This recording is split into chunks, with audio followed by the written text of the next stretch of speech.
Alright, ladies and gentlemen, this is How to Treat Others in My Class by me, Brian Miller. Okay, when you see red text, that means to stop. You need to take notes, write it down. You'll probably ask Mr. Miller, but ask me. But you're going to probably do this as a team, one per two people, not three people. The green text means it's time for you to stop and do something. Alright, answer these following questions. Do your beliefs affect what you do? What would you do today if you thought that the world was going to end on Friday? What would you do differently if you thought that you could not get a job or a girlfriend after high school unless you had a 3.0? Please do not write down the questions. Just put the numbers and the answers. Hit pause and answer those questions.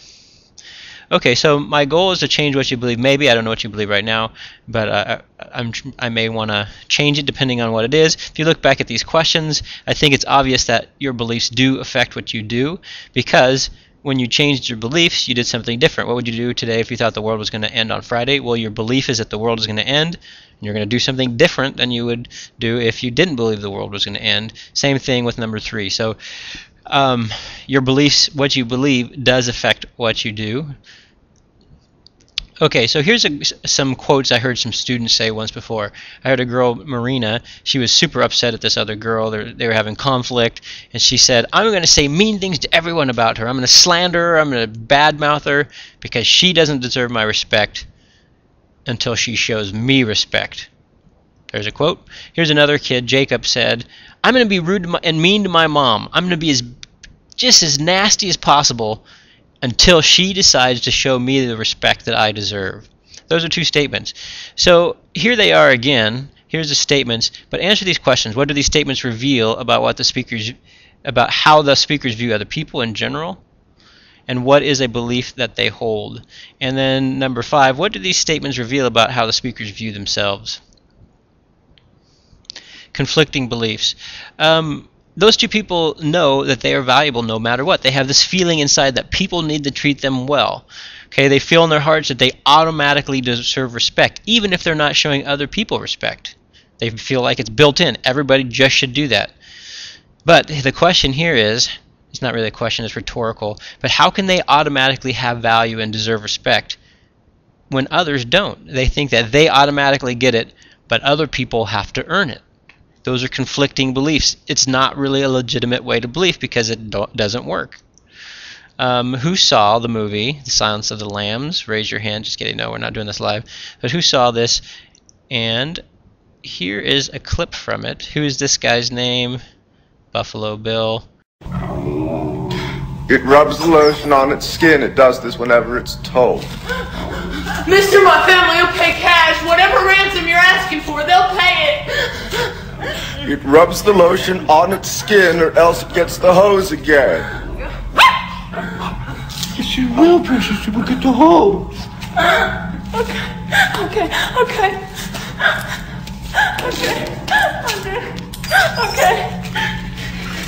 Mister, if you let me go, I won't press charges, I promise.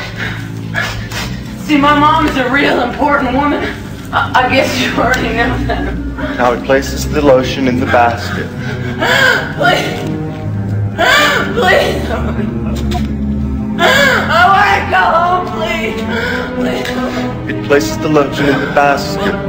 I want to see my mommy.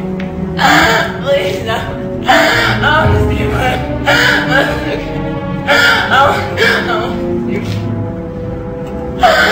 Okay, so that was pretty freaky, right? I threw that right in the middle of there. Okay, but there's a point to it. Why did he have to call her it? Okay, and what by the second question is, what did he call his rat?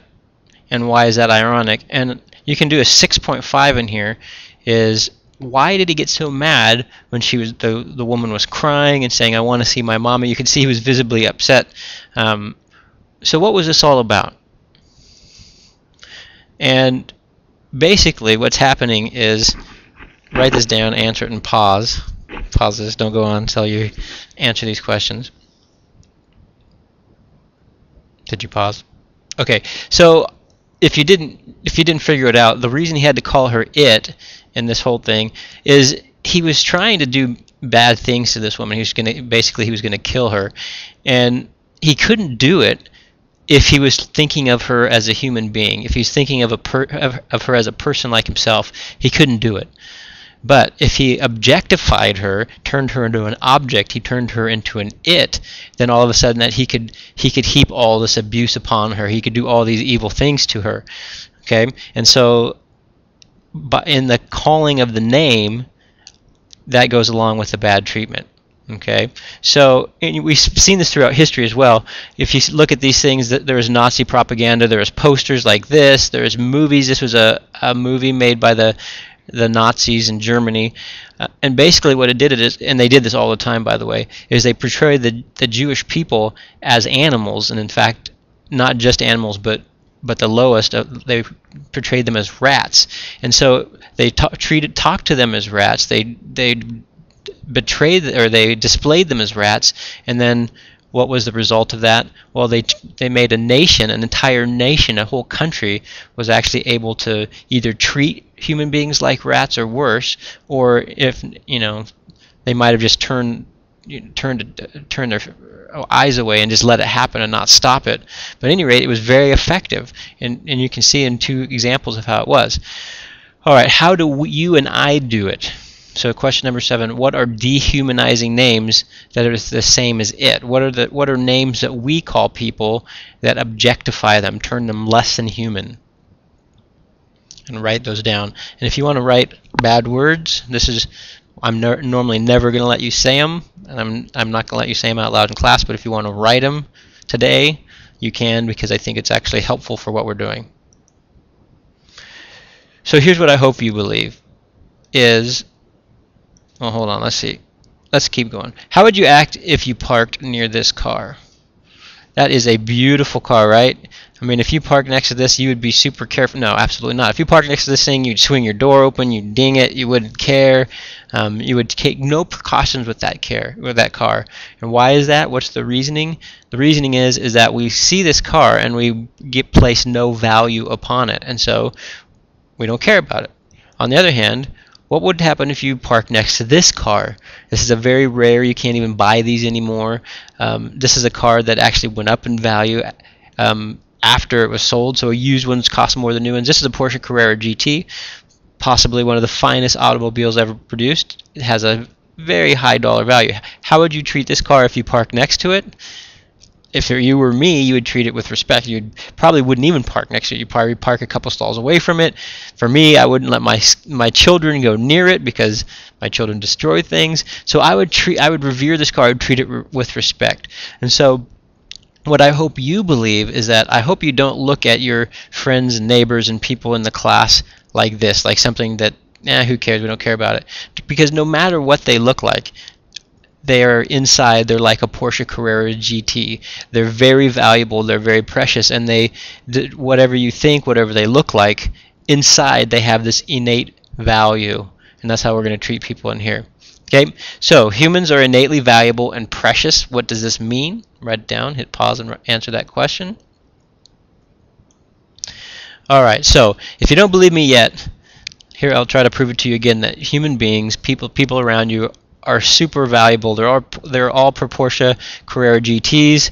So here's a quote from one of my favorite authors, Dallas Willard, from the book called The Divine Conspiracy. He says, "Our hunger for significance is a symbol of who we are and why we are here."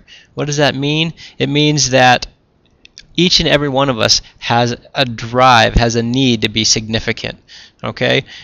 So for example, my children, I go home and the first thing they do is, "Daddy, Daddy, guess what I did? Daddy, look at me. Hey, Daddy, look, I'm jumping up and down on one foot. I can do it 25 times. Check this out. Daddy, look at this picture I just made. Daddy, Daddy, Daddy." And what do they want? They want my attention. They want me to look at them because they want to feel significant. They want to feel that they matter. They want to feel that they're different from all the other people and all the other children in the world. Also take a look at sports. What do we want to do when we play sports? We want to win, because when we win we feel significant, like we matter. How about clothing?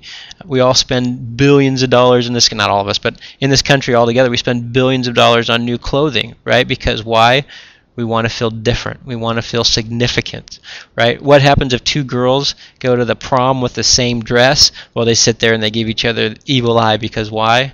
They want to be unique. They want to have their own significance. They don't want to be just one more person in the crowd, right?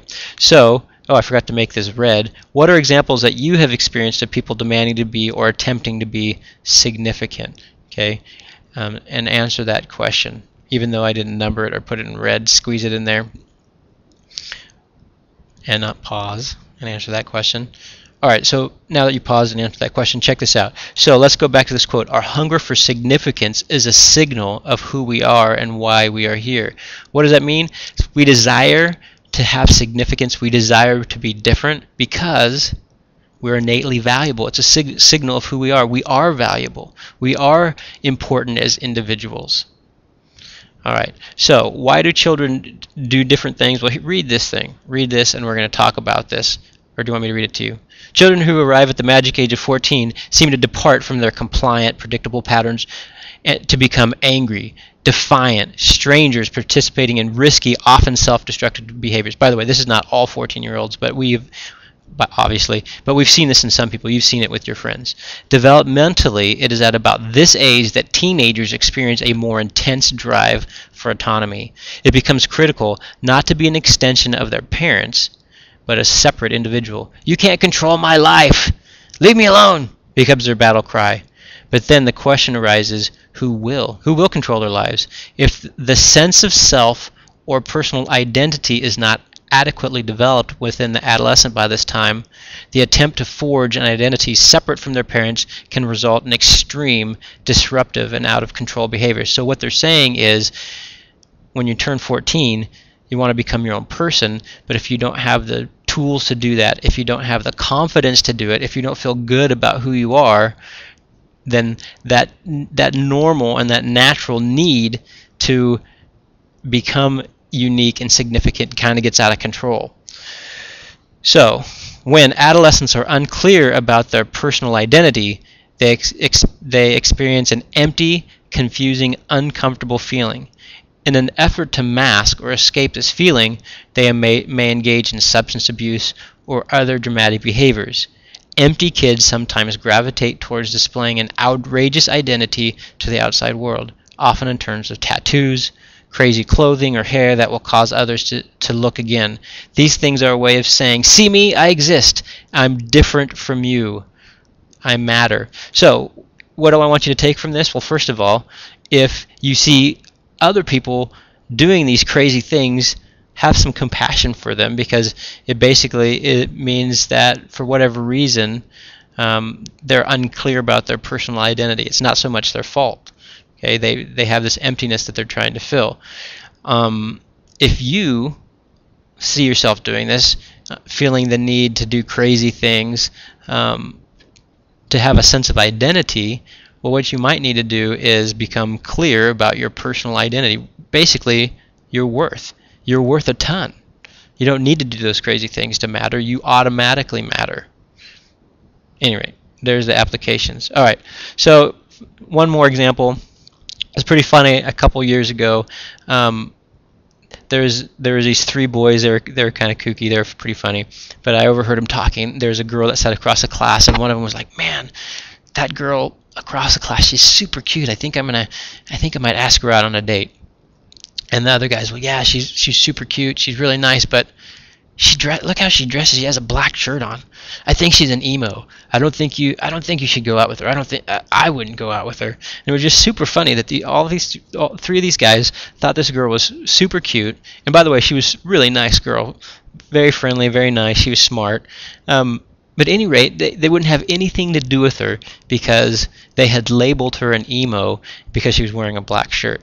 So this is exactly the kind of thing I don't want to have happen. So here's how we should act.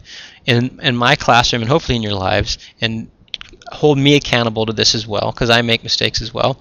No negative labels, emo, jock, prep, the others, right? And we know there's worse ones than this. These are just the ones I can write down. Be kind to others. They're super valuable.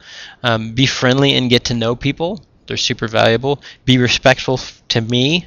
I'm super valuable. I deserve your respect automatically, even if I don't act like it that day. So what should we do? Well, let's not do like these kids were scrolling way back. Let's not do like him. But let's let's go way back to the beginning. I'm going to say mean things to everyone about her. She doesn't deserve my respect until she shows me respect. Well, the opposite is true. People automatically deserve respect. Even if they're not being kind, they are human beings. They deserve respect. They may not even know it. They probably don't. Sometimes they may not realize they deserve respect, and that's why they're acting disrespectful. But respect people, whether they deserve it or not. That's the right way to do it. Okay, that's what we're going to do in this class. Done.